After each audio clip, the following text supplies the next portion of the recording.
What if I told you the average home gardener harvests 10 to 15 cucumbers before the plant dies from disease or heat stress? A Japanese cucumber variety produces 40 to 60 cucumbers from identical space. That's triple the harvest. Here are 10 Japanese seeds that transform your garden from mediocre to abundant. Shishito peppers. Shishito peppers mature in 60 days and produce 50 to 100 peppers per plant throughout the season. Same garden space. Triple the harvest because the variety was bred for continuous production instead of uniform size for shipping. Bell peppers put massive energy into building large, thick-walled fruits. Each pepper requires weeks to develop from flower to harvest size. Shishito peppers produce thin-walled fruits that develop in days instead of weeks. The plant channels energy into quantity instead of individual fruit size. Each plant occupies 1 square foot and produces continuously until frost. Plant them 18 inches apart in full sun. They tolerate heat better than bell peppers because they were bred in warm climates for small Japanese gardens where space is premium, and productivity matters more than pepper size. Harvest when peppers are 2 to 3 inches long and still green. 1 in 10 will be spicy. The rest are mild with sweet flavor, perfect for blistering in a hot pan with salt. Japanese cucumbers. Standard cucumbers are bitter in heat, develop tough skins as they mature and stop producing after 2 to 3 weeks of harvest. You plant 1 cucumber vine expecting continuous production and get 15 cucumbers before powdery mildew or heat stress kills the plant. Japanese cucumber varieties like Suyolong produce 40 to 60 cucumbers per plant over 8 to 10 weeks. They never turn bitter even in 90-degree heat. The skin stays thin and tender, so you eat them unpeeled. And they're burpless, meaning they don't cause digestive discomfort like Western varieties. The breeding difference is cucurbitacin genetics.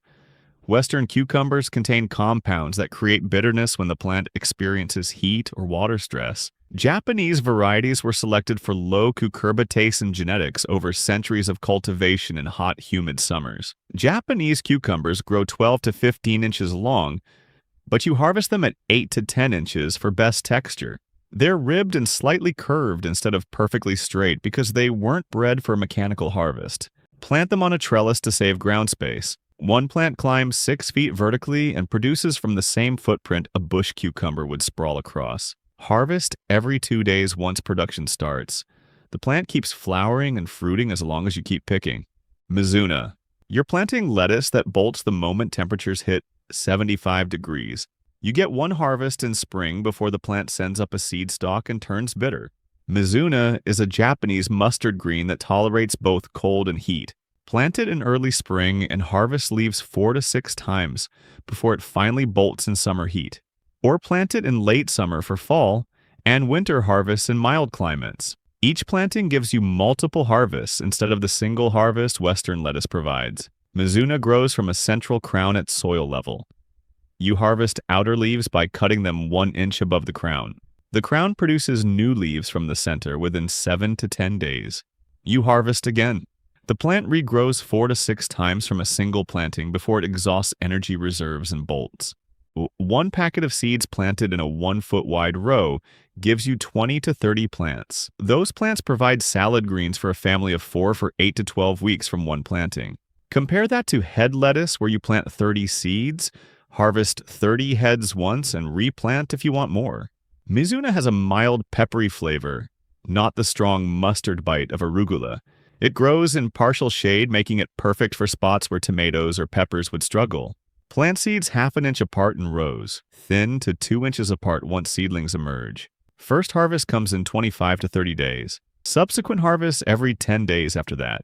Daikon radish. Western radishes are small round roots that mature in 25 days. You pull them, slice them raw into salads, and that's the entire use case. 1 radish weighs 1/2 ounce. You need 2 dozen to make a meaningful salad contribution. Daikon radishes grow 12 to 18 inches long and weigh 1 to 3 pounds each. Same growing time as Western radishes, but 20 times the harvest weight per plant.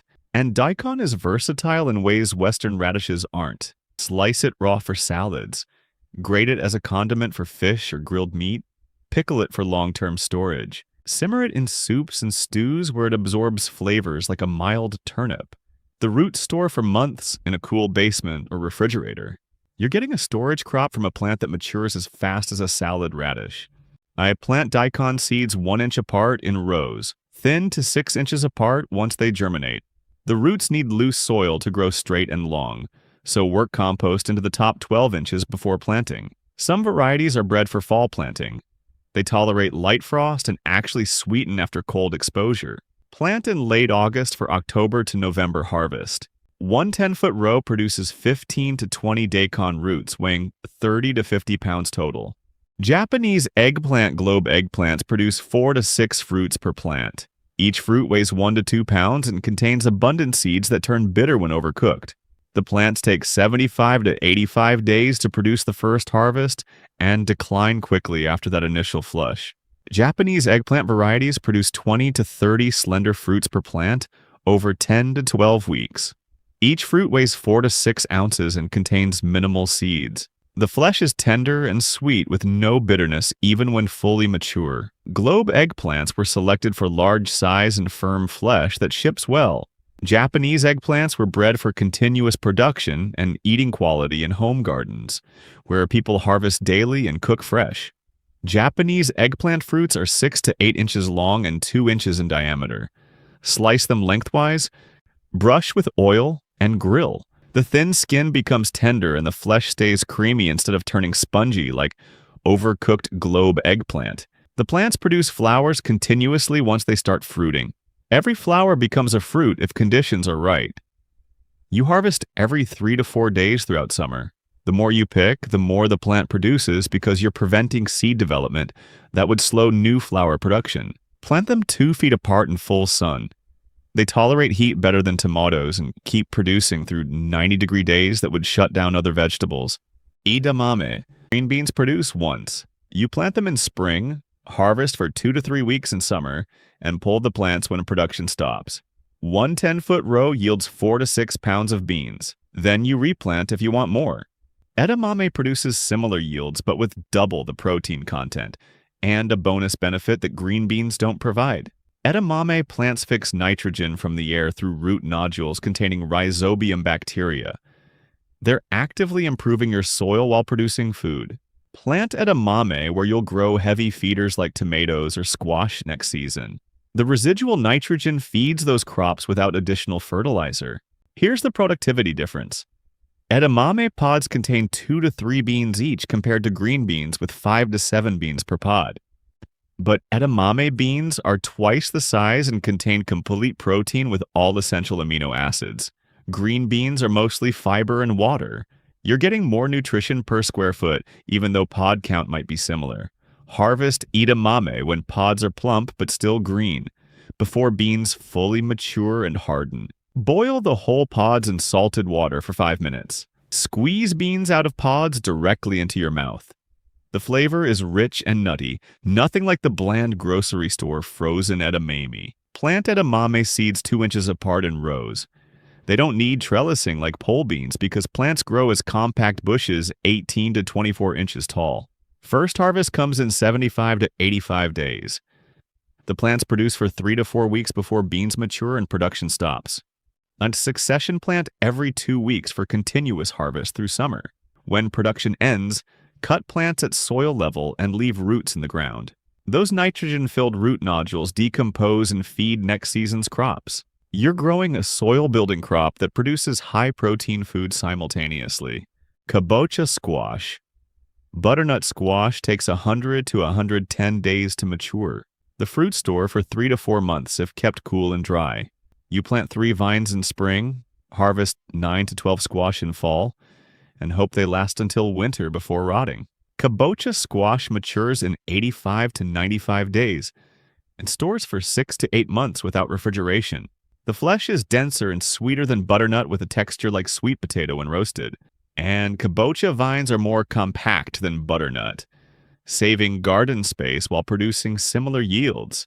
The storage difference comes from flesh density and skin thickness. Kabocha develops a hard shell and dry, dense flesh that resists rot. Butternut has higher water content and thinner skin that eventually breaks down in storage.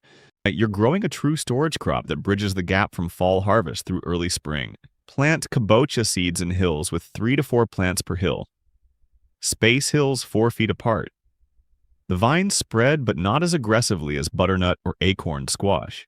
Each plant produces 2 to 4 fruits weighing 3 to 5 pounds each.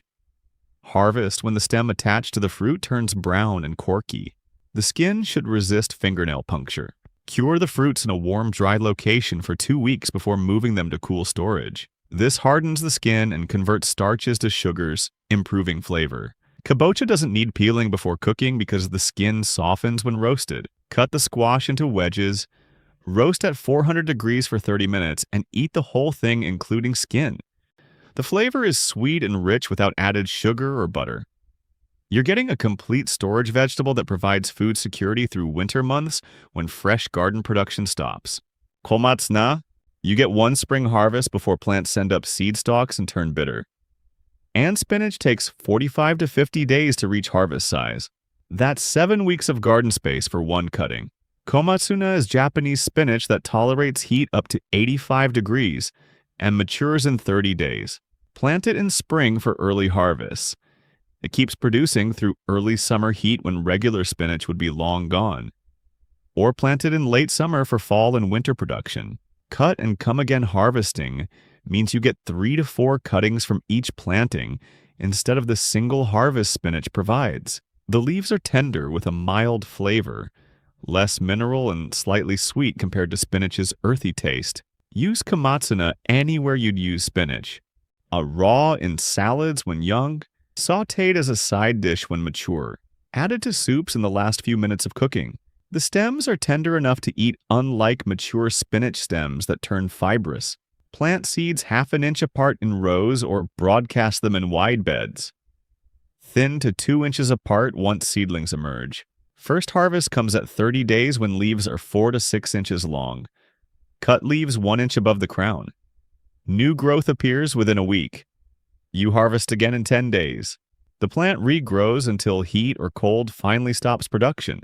In mild winter climates, komatsuna overwinters and produces fresh greens through January and February when almost nothing else grows. You're extending your harvest season on both ends with a crop that's more productive than the spinach everyone plants by default. Shungiku. Your fall garden probably goes dormant in October. Cool season crops like lettuce and broccoli are winding down. Warm season crops like tomatoes and peppers died at first frost. The garden sits empty for 5 months until spring planting season. Shungiku is edible chrysanthemum that thrives in cool fall weather and tolerates hard frost. Plant it in late August. It grows vigorously through September and October, producing greens when most other vegetables have stopped. The leaves have a unique aromatic flavor, slightly bitter and herbal. Use young leaves raw in salads.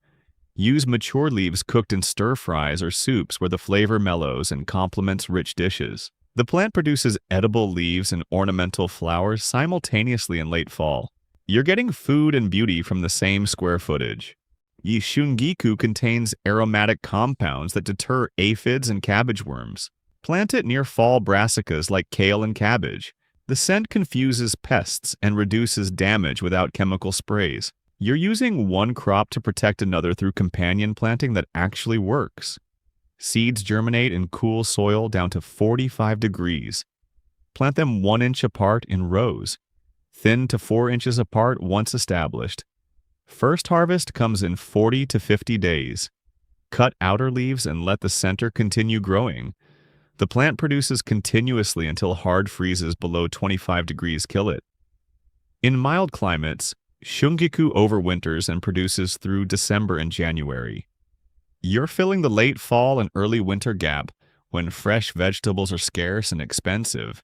Japanese scallions. Western scallions are planted in spring, harvested once in summer, and replanted if you want more.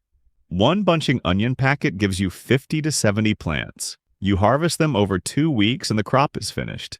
Japanese scallions are semi-perennial in many climates. Plant them once and harvest for 2 to 3 years before replanting. The variety forms clusters that divide over time. One plant becomes 3 the first year, 9 the second year. You're getting exponential production from a single planting. Cut scallions at soil level when they reach pencil thickness. The roots regrow within 3 to 4 weeks. You harvest again. In mild climates, this continues year-round. In cold climates, production stops during winter freeze but resumes in early spring before anything else is ready. Japanese scallions tolerate cold down to 10 degrees without protection. Mulch them heavily in fall and they survive most winters outside USDA Zone 7 and warmer. The flavor is milder than Western scallions with less bite and more sweetness. Use them raw as garnish. Grill them whole as a side dish. Chop them into stir-fries or omelets. The white and green parts are both tender, unlike Western varieties where the green tops turn tough. Plant sets or transplant 6 inches apart in rows. They need full sun but tolerate partial shade better than bulbing onions. The first harvest comes in 60 days from transplants. After that initial harvest, the plants regrow continuously. You're creating a permanent scallion patch that produces for years instead of replanting annually. Kitazawa Seed Company specializes in Asian vegetables and carries authentic Japanese varieties. Baker Creek and Johnny's Selected Seeds stock several of these varieties in their catalogs. Most ship nationwide. Start with 3 to 5 varieties your first season instead of attempting all 10. Shishito peppers, Japanese cucumbers, and mizuna are the most forgiving for beginners. They tolerate mistakes and still produce well. Add daikon and edamame to the second season, once you've proven the system works. Scale to the full 10 varieties by year 3 when you understand how each crop fits your climate and your family's eating preferences. 3 years ago, I switched half my garden to Japanese vegetable varieties while keeping the other half conventional Western seeds. The Japanese side produced 220 pounds of vegetables, yet the conventional side produced 85 pounds. Same space, same soil, same care. The difference was entirely genetic. Varieties bred for continuous production instead of varieties bred to ship well. Start with 1 bed this season. Plant 3 Japanese varieties and 3 conventional varieties side by side. Track harvest weight from each. By August, you'll see the productivity difference yourself instead of trusting my numbers. Year 2, expand Japanese varieties to half your garden. Year 3, convert entirely to high-production genetics that were bred for home gardeners who care about harvest weight instead of industrial farmers who care about shipping tolerance. You're 1 growing season away from tripling your harvest from identical garden space.